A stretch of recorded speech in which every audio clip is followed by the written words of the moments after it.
Today, we're diving into the ongoing Super Bowl halftime show controversy, Ohio State's basketball team's heating up, and our sweet Ohio weather doing what it does best, keep us guessing.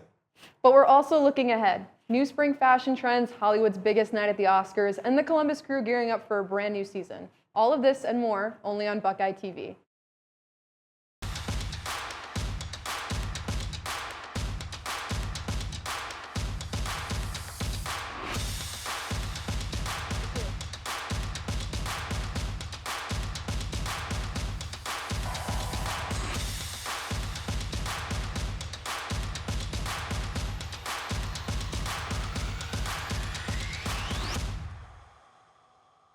Welcome back to Buckeye TV, where Ohio State campus news meets student life. I'm your host, Liv Rinaldi.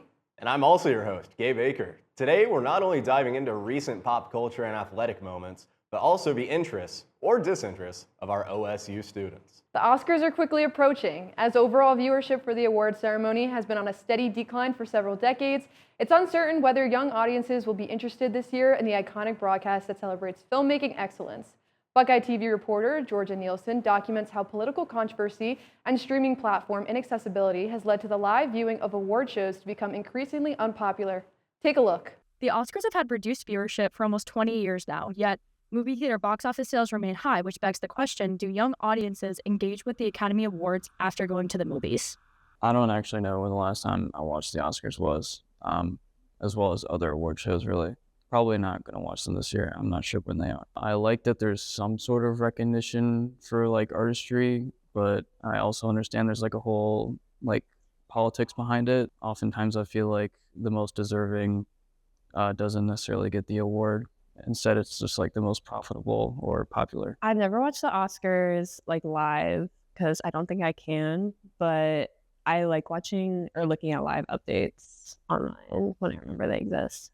I've heard bad things about how movies are scored. I think it doesn't give a lot of credit to like international films or like independent films. I think I probably watched it a couple years ago when Everything Everywhere All at Once won Best Picture, but I've not watched it since, and I don't plan to watch it because I don't have the right streaming service. I like how great performances can be recognized. I do always hate when great performances are also snubbed, especially when people who don't deserve to win. I don't know which actors or films are nominated exactly. I've seen Begonia, that's about it. I really love Sinners. I didn't like it that much the first time I watched it, but every time I rewatch it, I like it more. I'm definitely rooting for Jessie Buckley and Hamnet. That was probably one of the best performances I've seen on film like ever.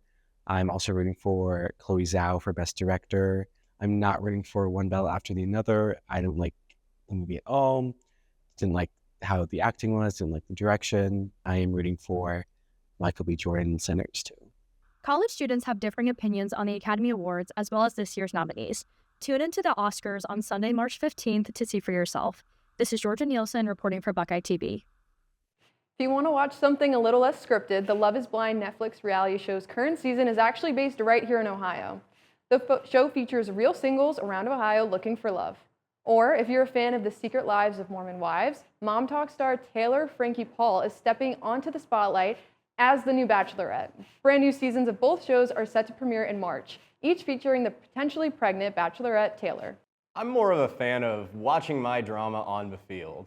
The Columbus Crew are heading into the 2026 season with high expectations and a healthy roster following a disappointing end to last year's run.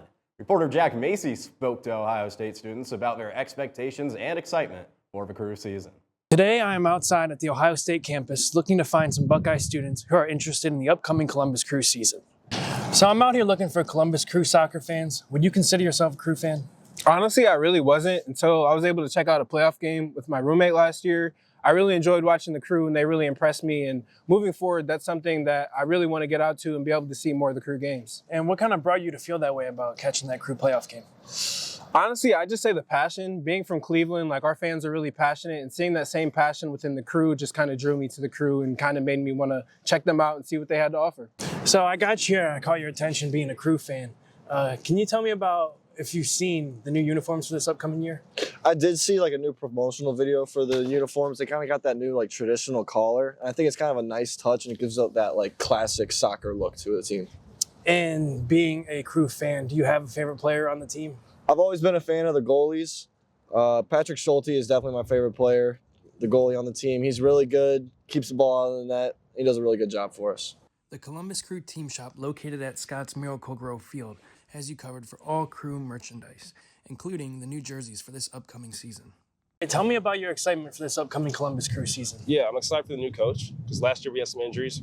I liked the coach last year, but he didn't make the right choices. So hopefully we get some good turnaround this year, and so I'm proud of. And have you been to a game at all? Yeah, I went to a game last year. It was fun, good atmosphere, energetic. Had some good food as well. Bratwurst for slamming, and yeah. The Crew's first home game will be March 7th when they take on the Chicago Fire. Tickets are available using the Columbus Crew app or any other ticketing service. This is Jack Macy reporting for Buckeye TV. Thanks, Jack. While the Super Bowl determines a champion on the field, the halftime show continues to dominate the cultural conversation. The 2026 performance by Bad Bunny sparked strong reactions online and at home, with viewers sharing mixed opinions about the music, guest appearances, and overall impact. Diving deeper into this story is reporter Jack Likens. The Super Bowl halftime show has become one of the biggest entertainment stages in the world, with millions of people watching live and even more reacting online. This year's performance quickly turned into a topic of debate. Was there one thing that you think could have been better about this year's halftime performance? I feel like definitely more interactive ability with the audience and the crowd and kind of bringing more people into it. But other than that, I thought it was great. Do you think Lady Gaga was a good guest for him to have, or should he have chosen someone else? In my opinion, I did see Cardi B in the performance on Lil House, and I thought she should have been on stage with him performing. I like it. Within minutes of the performance, reaction began flooding online, with viewers sharing their opinions across social media and video platforms. What was your favorite part of this year's halftime show? My favorite part was all the dancing and the message he brought. I think Lady Gaga was perfect. They complement each other. Their music goes together. Whether it was the music, the visuals, or the message, the 2026 Super Bowl halftime show once again proved it can spark conversation across generations. Reporting for Buckeye TV, I'm Jack Likens. Coming up soon on Buckeye TV, a deep dive into Ohio State men's and women's basketball and the OSU fan experience. Is the student attendance starting to take a turn for the worse? Plus, an overview of what your March Madness bracket could look like this year. We'll hear from our sports reporters right after this break. Welcome to Buckeye Blitz, Inside the Action, where we take you behind the scenes of sports production at Ohio State University. Here at OSU, we're not just capturing the game, we're creating an experience. From prepping scripts to coordinating live shots, every moment is a team effort. But it's not all work and no play. Behind every great production is a team that knows how to have fun while learning. Join us as we dive into the world of sports production at Ohio State University, where passion meets creativity and every game is a chance to shine. As Selection Sunday approaches, every game carries postseason implications for Ohio State men's basketball team. The Buckeyes had a prime opportunity to strengthen their resume against Wisconsin in a pivotal late-season matchup. From Columbus, Gabe Aker has more. It was in a historic game for the Ohio State Buckeyes at the Schottenstein Center this Tuesday as they took down the number 24 Wisconsin Badgers, earning their first ranked win of the season. You know, responding, it's resilient, and I think the focus has been really good because we did have a lot to work on, and we got to keep getting better in those areas. This, you know, that's been kind of our mentality this whole time. Ohio State would defeat Wisconsin 86-69, backed by another strong Bruce Thornton performance. We played super well. I feel like we played well against Virginia defensively, and that just gave us a spark and understanding what we need to do. And I feel like offensively we didn't execute, and today we put it on both sides, offense and defense. And we had a lot of honest conversations about shot selection, execution, just us being straight up honest with each other. And it definitely helped us today, and we got the win. After a rough game against Virginia, Devin Royal was able to knock down 4 3-pointers and added 25 points to the total score for the Buckeyes. So, I mean, you know, I let my team down a little bit last game, and, you know, I had to go to the gym. I just want to work it off. I feel like, you know, you can work off a bad game. You know, that's what I did. I came out, had a good game. Not only would Bruce Fortin cross 2,000 career points, but he would also become third all-time in scoring in Ohio State history. I think my mom just told me, just like, it's crazy. You didn't even score 2,000 in high school, but you scored 2,000 in college. That's kind of backwards, but it's definitely a blessing. Like I said before, I had a lot of players and coaches definitely helped me get to this point. Never thought I'd be in this position, but it's definitely a blessing. The Buckeyes next will travel to East Lansing to play number 15 Michigan State on Sunday to try to pick up their second straight Quad 1 win. From Buckeye TV, I'm Gabe Baker. Unfortunately, the men's basketball team did not pick up that second Quad 1 win against Michigan State or Iowa this week. This means that they will have their work cut out for them against Purdue, Penn State, and Indiana next week if they stand a fighting chance at securing a spot in the NCAA tournament. Tournament season is also fast approaching for Ohio State women's basketball. The 13th ranked Ohio State team looks to end the regular season strong, with their penultimate game against USC serving as a reminder just how dangerous any team can be this time of the year. Reporter Adrian Murillo-Silva has the recap from the Schottenstein Center. On Sunday, fans filed into Value City Arena as the 10th-ranked Buckeyes took on the USC Trojans. The pre-tip-off festivities included Senior Day celebrations, highlighting guards Chance Gray and Tiana Todd before the game with a video tribute, flowers, and framed jerseys. The Buckeyes and Trojans struck the first half traded blows, with a back-and-forth game leading to halftime.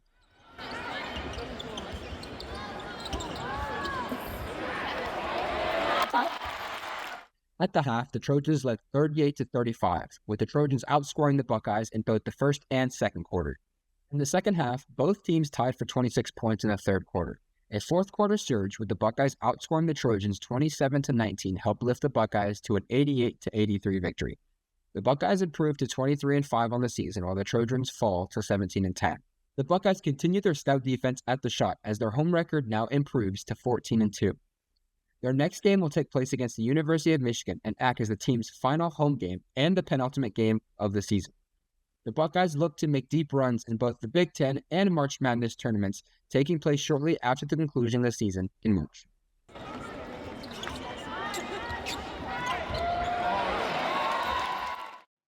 We're talking a lot about what our men's and women's teams are looking like this season, but how are the fans feeling going into these tournaments? Buckeye TV reporter Danny Fenney has more on the Ohio State basketball fan experience. One of the most important parts of a home game environment is the culture, the atmosphere, and the energy that is surrounding the home team. We are here on campus to ask Ohio State students their thoughts on the home game atmosphere and experience. The men's basketball games have all the hype videos, cool intros, and most importantly, competitive gameplay to make the fan experience worthwhile and are thought as some of the best parts of the fan experience.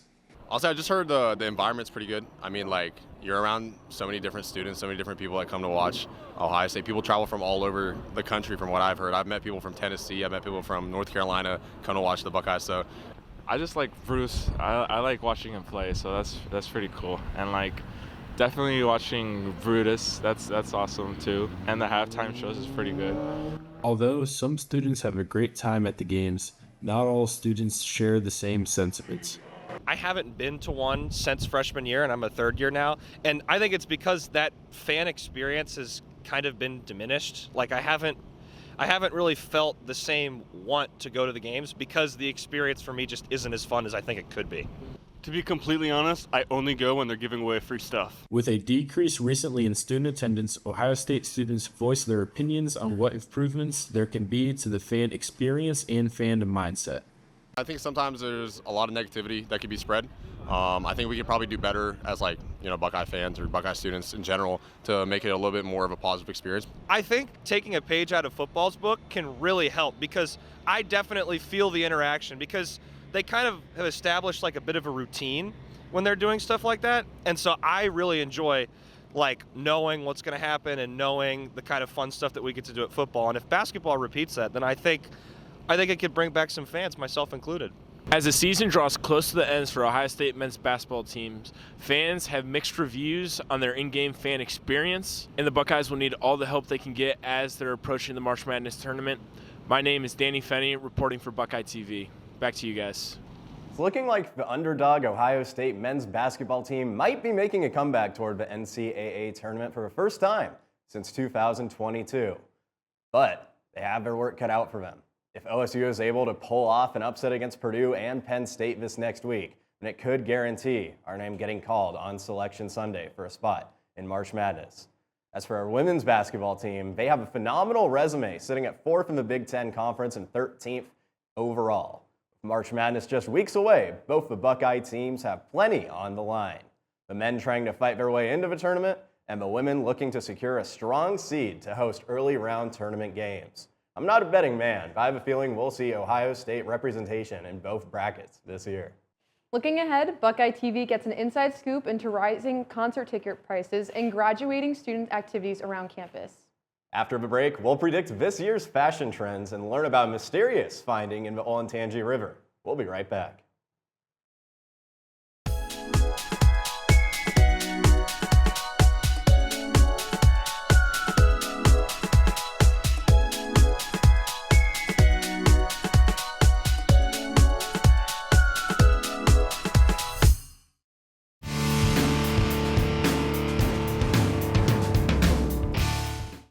While spring fashion trends continue to shift each year, nostalgia is once again dominating the conversation. Early 2010 styles are reappearing online and in stores, sparking debate about whether 2026 marks a true comeback or a modern reinterpretation. With social media accelerating trend cycles faster than ever, students are sharing mixed opinions about what this spring will really look like. Buckeye TV reporter Vivian Yang has the story. From ballet flats to oversized blazers, nostalgia is taking over our social media feeds. Is 2026 the new 2016? Let's go check what Ohio State students think about spring 2026 will really look like. I love the Robin High Couture Spring 2026. It was so great. I feel like the silhouettes are always so perfect. It's so like tailored. And I feel like tailoring in suits are coming back. Definitely all the trends are pointing to like going backwards and just like going to that like, I don't like it, but skinny jeans type of like deal. I think it's gonna be like a good year for fashion. I do wear a mix in the past. We always go back to the past to look for new looks. And what's new right now is just the all new looks. Spring 2026 is pointing back to more structured silhouettes. Tailoring and suits are gaining attention again, as fashion looks to the past for inspiration. But this time, the styles are appearing with a modern update. It's hard to say for this year since the year only really has started, but I can say like since last year, I didn't know it was trendy at the moment, but I was really into polka dots. Spring 2026, maybe like flower crowns or like like Coachella braids and then hair. I think it's a remix because I don't think people will wear what they used to wear in 2016, like the skinny jeans and Converse like that. But I think like you bring elements with that with newer stuff. Denise says spring 2026 may draw inspiration from 2016, but not as a direct copy. Classic patterns and festival-style elements could return, reimagined for a new generation. Rather than a full comeback, she sees a modern remix. So maybe 2026 isn't just the new 2016. Maybe it's a more revised version. It's more intentional and shaped by a generation redefining nostalgia. Here is Vivian Yang, report for Buckeye TV. I'm not sure how I feel about ballet flats and oversized blazers, but I'm personally a huge fan of the new quarter zip trend. I hope it sticks around. Of course you do. I think you could pull up a pair of ballet flats though. Well, whether it's ballet or hard rock, concert ticket prices are soaring, with fees and resale costs pushing some shows into the thousands of dollars. Reporter Liv Rinaldi explains that students at Ohio State say the rising cost is changing how and if they attend concerts. Seeing your favorite artist live may be on your bucket list, but for many students, skyrocketing ticket prices are becoming a great barrier. As concert prices continue to rise, some are second-guessing whether or not to hit buy. One student shared her experience with buying tickets to see her favorite artist, Noah Kahan, which came with a hefty price. I didn't get them during the regular pre-sale, kind of when they first went on sale at noon or whatever time it was, but then I ended up checking my phone an hour later and I randomly got them, just kind of impulsively. which I should have looked at how much they were before I bought them. But they're really good seats, so I'm really happy with them. But it was definitely a struggle, and I was really stressed out about it. It's recently the Bruno Mars concert coming up. I was in the queue, and then to get tickets, the only ones that were available were literally $500, and it was like really far back. As a student, I don't have that much money anyway, so I'm not going to spend like $300 on a concert, and I'm all the way up in the nosebleeds. Audrey and Brielle shared some of the prices they found to see artists like Harry Styles and Bruno Mars in upcoming concerts. If you wanted to sit in one of the GA pits, it would be $1,800. Here you go for that. Harry, love you, guy, but not $1,800 worth. Absolutely not. Like section 27A, which where you really can't even see anyway, that's like $530. The higher up you get, the cheaper it goes, clearly, but the cheapest one I see right now is $270. For that amount of money, I wasn't upset about it. It was just more of the shock of charging $900 to my debit card on a random Tuesday morning. But yeah, I think I still would have bought them. Like, that outweighs the benefits. The cost outweighs the benefits, because then it's like you're paying so much money, and the concert is good, but they're not that good. For Buckeye TV, I'm Liv Rinaldi. For non-Ohio State students, Buckeye football tickets range anywhere from $70 to $800, especially for high-demand games such as the team up north. Also coming soon to the Ohio Stadium is country artist Luke Combs, but his average ticket price sits at $260 according to Ticketmaster.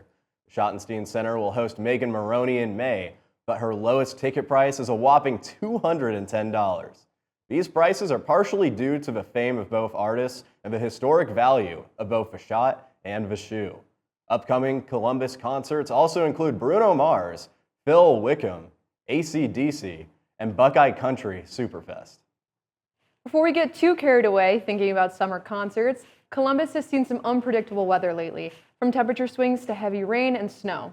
Buckeye TV reporter Evan Joseph takes a look at Columbus's recent weather and how students are reacting.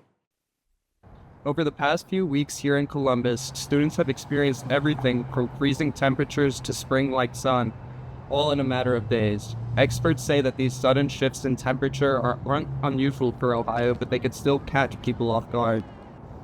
Central Ohio has seen dramatic temperature swings recently, with warm afternoons quickly followed by chilly mornings. According to meteorologists, fluctuating jet stream patterns and seasonal transitions are playing a major role in the changing conditions here in Columbus. I would say, it's definitely made me understand inside more. It was nice in that last week, and now it's dropped down to the 30s and everything, so it's definitely limited my time outside. Many students say they are relying on more weather apps and layering clothing to prepare for sudden changes. With classes, jobs, and activities spread across campus, unpredictable weather can quickly become an inconvenience. I got really into the warm weather. That increased my mood. I was going on runs. I was working out more. I was just seeing more friends. Then it switches back. It's I don't want to leave my dorm. I don't want to go to JO South. While Ohio is known for its unpredictable weather, students say the key is staying prepared and checking forecasts regularly, especially as the seasons continue to shift. With spring approaching, students can expect more ups and downs in the forecast. For now, many say they are learning to deal with the unexpected. Reporting for Buckeye TV, I'm Evan Joseph. This past Monday, emergency responders in Columbus were dispatched to the Olentangy River on West Lane Avenue near campus following reports of a body floating. This report came from the Citizen app that allows people to report local accidents to their neighborhood. A helicopter and drone were deployed to the scene, but the object was later identified as a red item pinned up against a rock. And not a body, after all. While this story has a happy ending, apps such as the Citizen app, Nextdoor, and Neighbors by Ring all serve as very useful tools for public safety in the Columbus area. On a much warmer note, stick around to find out what students on Ohio State's campus have planned for getting their summer bodies prepared by the end of the school year. We'll also hear from Moving Image Production seniors as they prepare their final capstone projects. Join us right back here after this break.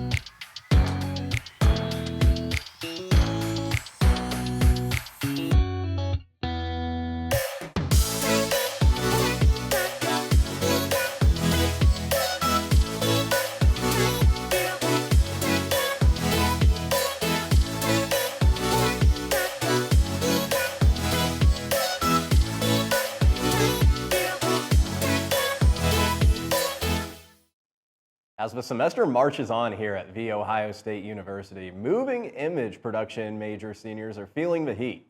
These students have worked day in and day out to show off their skills on the big screen.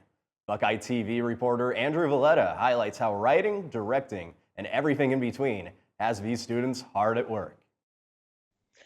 I'm here today at the Theater, Film, and Media Arts building at The Ohio State University to ask moving image production majors how their senior capstone project is going.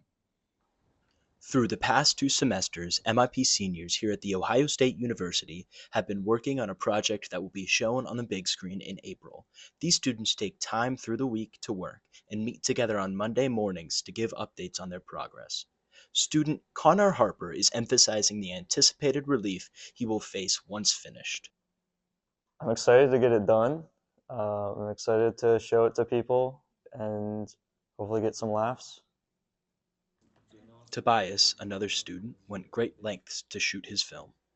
I think one challenge is I shot in Costa Rica, so I don't have access to go back and shoot once I've finished shooting. So it's kind of, I have what I have now, and if I'm missing something, I can't really do anything about it. You can view these senior projects at the Wexner Center of the Arts on April 17th and 18th at 7 p.m. Seems like I'm making myself free April 17th or 18th then. Graduating seniors of all majors can participate in a number of activities around campus to celebrate their graduation. Whether it's Grad Cap Craft Night, the Commencement Eve Candlelit Ceremony, or just taking one last stroll around Mirror Lake with your friends, there are numerous things for seniors to do to reflect on their time here at Ohio State and look forward to their experience to come post-grad. Whether you're graduating or coming back in the fall, students across campus are joining a social media trend centered around their summer fitness goals. As workout routines and progress updates continue to circulate online, Buckeye TV reporter Kofo Shalesi shares how some students are motivated to create their own habits at campus recreation centers. The phrase summer body is trending all over social media, with people sharing their fitness updates as well as their workout progress. Here on campus, people are joining the conversation as they work towards their own fitness goals for this summer. Fitness trends online have contributed to growing interest in gym routines, with students incorporating workouts into their weekly schedules. I feel like it's a kind of a trend to go to the gym right now. Like it seems like everyone is at least going to the gym a couple times a week. Yeah, I definitely think it's gotten really popular and a part of everyone's day. While attendance patterns may shift throughout the semester, staff say motivations often remain consistent as students balance academics and personal wellness goals. I think having a fitness goal like the High Rocks race really helps me stay consistent because it'll be really painful if I'm not fit. I get a lot of training inspo and other like workout advice that's very helpful from social media.